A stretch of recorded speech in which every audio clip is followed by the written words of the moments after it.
હવે વાત કરીએ દિન વિશેષની. મિત્રો, મીન રાશિમાં સૂર્ય જ્યારે 14 તારીખે પરિભ્રમણ કરે ત્યારે આ મીન રાશિ એ ગુરુ એટલે બૃહસ્પતિની રાશિ છે. ધન રાશિમાં જ્યારે સૂર્ય આવે ત્યારે મીન રાશિમાં જ્યારે સૂર્ય આવે ત્યારે આપણે એને ધનારક અને મીનારક કહેતા હોય. અર્ક એટલો સૂર્ય થાય. તો અહીંયા મીન રાશિનો સૂર્ય દરેક વ્યક્તિને કેવા પરિણામો આપે? કારણ કે મીનમેષે ગતે સૂર્ય વસંતે પરિકીર્તિતઃ, વસંત ઋતુની શરૂઆત થાય. અત્યારે લગ્નશરાની મોસમ છે. એવા સમયે આપણા ગુજરાતની અંદર એમ કહેવાય છે કે ધનારકને અને મીનારકને લગ્નમાં વધારે શુદ્ધ ગણ્યા નથી. એટલા માટે આપણે લગ્નના મુહૂર્તો લેતા નથી.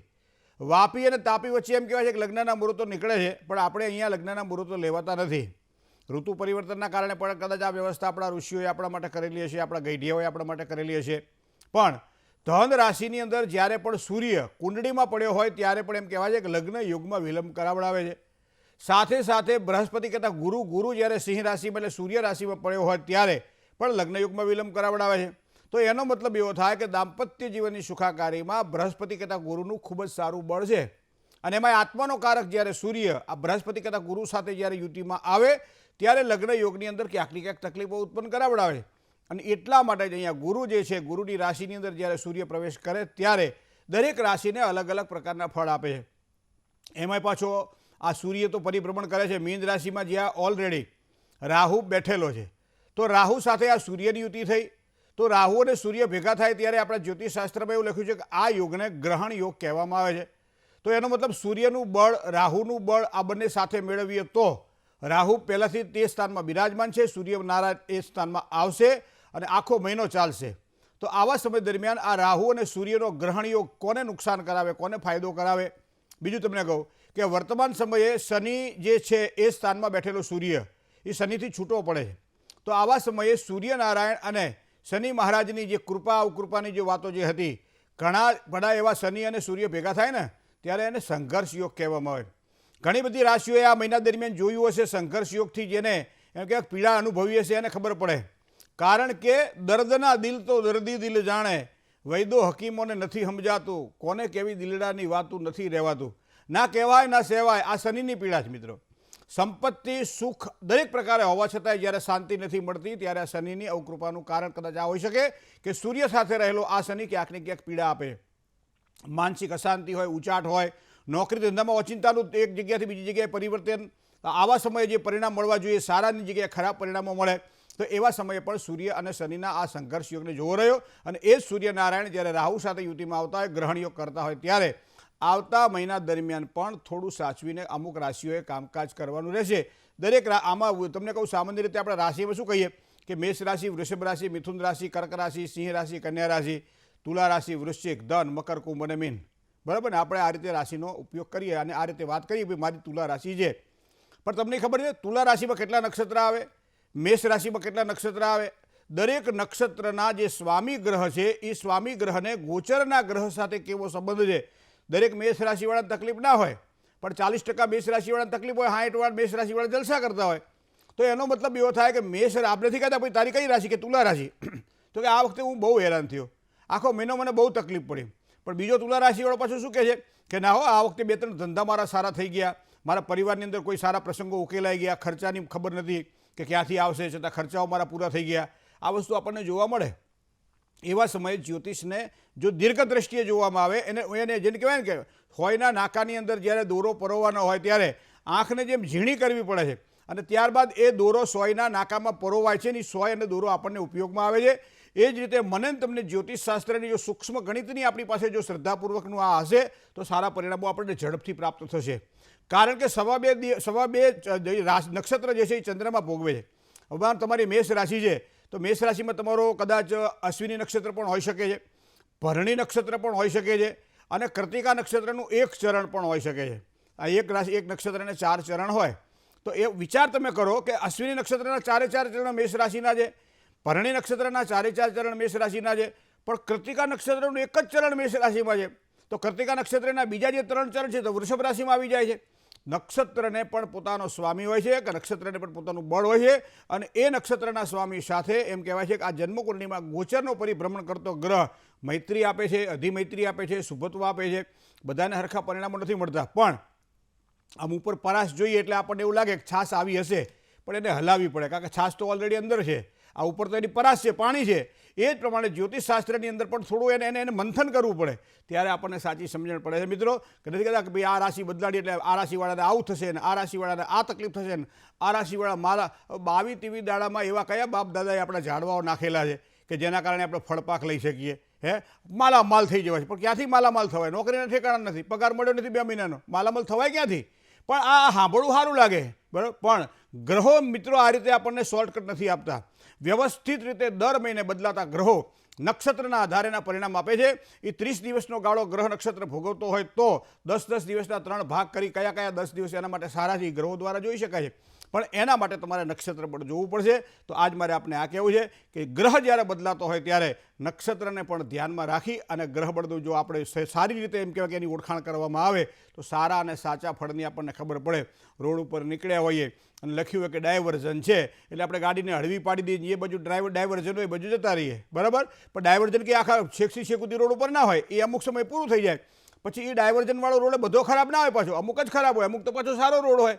પણ એ સારો અને ખરાબ જે પ્રમાણે આપણને જીપીએસ ઉપરથી ખબર પડે એ જ પ્રમાણે જન્મકુંડલીના ગ્રહોના આધારે પણ આ ગ્રહોના પરિભ્રમણ, ખાસ કરી જ્યારે મીન રાશિમાં સૂર્યનારાયણ જ્યારે રાહુ ઉપર પરિભ્રમણ કરશે ત્યારે 12 રાશિના કેવા જ પરિણામ પ્રાપ્ત થશે આવા તમે જોજો. નક્ષત્રના આધારે જો જોશો તો ખૂબ સારી સફળતા મળશે. જય ગણેશ. ચલો કોલર મિત્ર સાથે પણ વાત કરી લઈએ. Hello hello. જય ગણેશ. જય ગણેશ. હા, મારી બેબીની જન્મ તારીખ છે 4/10/2005 અને ટ્વિન્સ છે. મારી 2 છોકરી છે. એટલે મેં કીધું 12માં પાસ થયા પછી કઈ લાઈન અપાવું એને. જન્મ સમય છે 3 તારીખની રાત 2:25 અને 2:20. બરાબર. એક બેબીનો 2:20 છે ને એકનો 2:25 છે. બરાબર. કઈ લાઈન લેવડાવી છે તમારે? એટલે કોમર્સ જ છે, પણ મેં કીધું આઈટી ફિલ્ડમાં ક્યાંક મૂકી દઉં ને તો પછી એકાઉન્ટન્ટ તરીકે ક્યાંય બી જોબ. કુંડળીના ગ્રહોમાં 9 ગ્રહોને આપણે 270 પ્રકારની ડિગ્રી સાથે સાંકળીએ છીએ. પહેલાંનો સમય એવો હતો કે અમને 3 જ વસ્તુ પૂછવામાં આવતી કે આ કોમર્સમાં રહેશે, સાયન્સમાં જશે કે પછી એ આર્ટ્સમાં રહેશે. હવે અત્યારે એટલા બધા ફાટા પડ્યા છે, પણ ગાણિતિક પદ્ધતિની અંદર સફળતા માટે એની કુંડળીમાં મીન રાશિનો સ્વામી ગુરુ તુલા રાશિની અંદર બેઠેલો છે અને એ પણ 4થા સ્થાનમાં. લાગણીશીલ સ્વભાવ, ઉતાવળિયાપણું ક્યાંક ને ક્યાંક નુકસાન કરાવે. એને જ્યારે પસંદગી કરતા હોય અભ્યાસની ત્યારે એ આઈટી ક્ષેત્રની અંદર વધારે સફળતાના યોગ બની રહ્યા છે. પણ આને પૂર્ણ નહીં સમજવું, કારણ કે ઘણા બધા ગ્રહોને એ રીતે જોવા પડતા હોય છે. તો એ પ્રમાણે જોઈને આગળ વધજો બેન. જય ગણેશ. કોણ છે એની આપણે વાત કરીએ. Hello hello hello.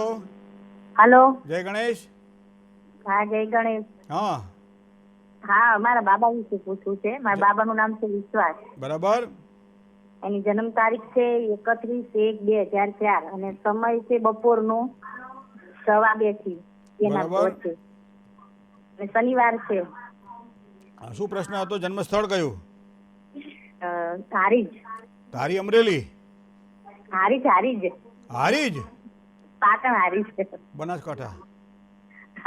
હા, શું પ્રશ્ન હતો કહો. એટલે એ છેલ્લા વર્ષમાં છે કોલેજનું, એનું ભવિષ્ય કેવું રહેશે? ભવિષ્ય તો સારું છે. એમ સ્વભાવમાં એના બાપા પર ગયો છે. હા, એ વાત સાચી. એને રાહુ મંગળ સાથે 12મા સ્થાનમાં છે. પણ અભ્યાસ પછી એની સફળતા, કારણ કે હજી 2027માં માર્ચ એપ્રિલ મહિના પછી એના એક પ્રગતિના સારા યોગ દેખાઈ રહ્યા છે. એટલે હજી કદાચ ઉચ્ચ ડિગ્રી માટે અથવા કોઈ પણ જાતના આગળ ભણવાનું હોય તો એકાદ વર્ષ હજી એના માટે છે. કારણ કે 2025 સુધી ભણે, 2025ના એપ્રિલ મહિનાથી માંડી 2027 સુધી થોડો સંઘર્ષ કરે, થોડી મહેનત કરે અને ત્યારબાદ એને સારા પરિણામ મળે. આવા કુંડળીના યોગો દેખાઈ રહ્યા છે. 2021થી માંડી અને 2039 સુધીનો રાહુનો જે કાળ છે એ 12મા સ્થાનમાં રાહુ છે. એટલે કે આવક અને ખર્ચ બંને આમ સમાંતર રાખે મોટા ભાગે, પણ સારા પરિણામ પણ આપશે. બીજી વાત તમને કરું કે ભાગ્યસ્થાનનો માલિક જે છે એ જ પાછો 10મા સ્થાનનો એટલે કર્મ અને આજીવિકાનો માલિક છે. અને બંને માલિક જે છે એ શનિ છે. અને શનિ અહીંયા જન્મકુંડળીમાં જો આપણે જોઈએ તો એ બીજા સ્થાનમાં છે. પરિવારની જવાબદારી પણ થોડી વધારે હોય, મતલબ પરિવારની આજુબાજુમાં રહી અને કામકાજ કરે, નોકરી કરે અથવા તો સારું કંઈ કામકાજ કરે તો એને સફળતા સારી પ્રાપ્ત થાય. સિંહસ્થ ગુરુ એને દાંપત્યની સુખાકારીમાં થોડા અવરોધ આપે અથવા લગ્નયુગમાં જો વિલંબ કરાવડાવે તો એ સમયે હજી 24 વર્ષ પછી એક બૃહસ્પતિ શાંતિ આપ ચોક્કસ કરાવડાવી લેજો. રાહુ મંગળનો અંગાર યોગ સ્વભાવમાં થોડી ઉગ્રતા આપે છે, તો યોગનું દોષનું નિવારણ થાય તો પ્રયત્ન કરજો. જય ગણેશ. બીજા એક કોલર મિત્ર સાથે વાત કરીએ. Hello hello hello. હેલો. જય ગણેશ. જય ગણેશ. હા, જન્મ તારીખ છે 26/11/1987. 26/11/1987. સમય સમય બપોરે 2:30 છે. બરાબર. જન્મ સ્થળ અમદાવાદ. શું પ્રશ્ન હતો? કોનો છે પ્રશ્ન? મારો પોતાનો ઘણા ટાઈમથી વાત ચાલે છે સગાઈ, પણ કાંઈ મેળ નથી પડતો. બધી જાતની વિધિ કરી નાખી છે. શેનો મેળ નથી પડતો? સગાઈ હે? સગાઈમાં તે વિધિ કરવાથી હગાઈ થાય કે છોકરો જોઈએ હગાઈ થાય? એટલે એમની બધા જાતની વિધિ પણ તમે કરી તમારો સ્વભાવ સુધારી નાખી. બેન? તમારો સ્વભાવ સુધારવાની તૈયારી ખરી તમારી? હા. હે, તો સુધારો. એનું કારણ હું તમને કહું કે અહીંયા જો જે અમુક કુંડળી આપણને દર્પણ જેવું કામકાજ કરે, આપણે જેવું મોઢું આપણું હોય ને એવું આપણને દેખાડે. ક્યારેક અમને એમ થાય કે ક્યાં ખોટું આપણે 2 મિનિટ બોલું છું આમ કેમ કે દુઃખી થાય એવું. પણ ઘણી વખત રોગને સમજવો તો પડે ને, કારણ કે સાચી દવાની જરૂર છે આપણે. તમારી કુંડળીની અંદર શનિ અને સૂર્ય આ બંને વૃશ્ચિક રાશિમાં બેઠા બેન. હવે તમારી ઉંમર જ અત્યારે 37 વર્ષની થઈ છે, બરાબર. હજી લગ્ન માટે આપ સારું પાત્ર શોધી રહ્યા છો. ભગવાન ગણપતિ બાપા કરે ખૂબ સારું પાત્ર તમને મળે. પણ ઘણી વખત એવું થાય કે ભાઈ મોટું ફાટ્યું હોય અને અડધું હાથીને મૂકી દઈએ, બરાબર, તો અડધું તો ફાટેલું રહે જ. વિધિ તો કરી નાખી, પણ શેની વિધિ કરી કે ખબર નહીં. જન્મ કુંડળીમાં આપણે વૃશ્ચિક રાશિના શનિને ખાસ પ્રાધાન્ય આપીએ છીએ. જ્યારે દાંપત્યની સુખાકારીમાં અવરોધ આવતા હોય ત્યારે બૃહસ્પતિ કહેતા ગુરુને ખાસ પ્રાધાન્ય આપીએ છીએ. અને એના કારણે ઘણી બધી હોય 99 કુંડળીઓ જોયા પછી આપણને એવું લાગે કે ચાલો 100મી કુંડળી આવી જશે. શનિ અને સૂર્ય સંઘર્ષ યોગ બનાવી રહ્યા છે. હવે આ સંઘર્ષ યોગ નકરા નથી.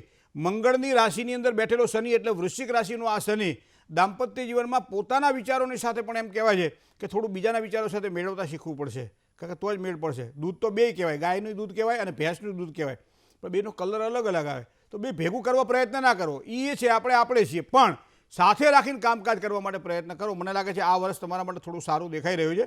અનુકૂળતા હોય, શ્રદ્ધા હોય તો શનિ મંડળની એક મહાપૂજા ગ્રહણ યોગના દોષના નિવારણ સાથે કરાવડાવી લેજો. એ કરવાથી કદાચ તમને સારી સફળતા મળશે. જય ગણેશ. મિત્રો, કોલર મિત્ર સાથે વાત કરીએ. હલો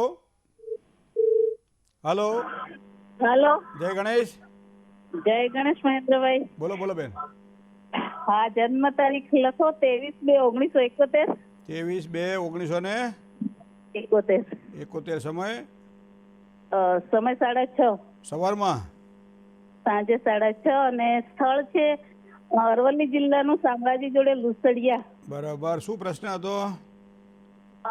અમદાવાદમાં એક ફ્લેટ છે, નાનો પડે છે, મોટો લેવો છે, તો મારા ગ્રહોમાં છે ઘર કે નહીં? આજ નાના ઘરમાં રહેવું છે. ગ્રહોની જવા દો ને, પૈસા છે કે નહીં? હા, પૈસા તો લઈ લો ને. ગ્રહો કેવો રોકડા તો ના થાય. હે? લોન પર લેવું પડે, લોન લેવી જ પડે, રોકડા તો નથી. તો લોન લેવાના યોગ તો છે અત્યારે તમારા. એવું છે? હા, મોટો લઈ લ્યો કે સારો. આમ સારું. કેટલા 1 બેડરૂમ હોલ કિચન છે અત્યારે? અત્યારે 1 BHK છે. હા, તો 2 BHK ના યોગ સારા બને. 3 BHK ના લઈ લ્યો, લેવું હોય તો. કેટલા ટાઈમ? અત્યારે જ કે 2-3 મહિના?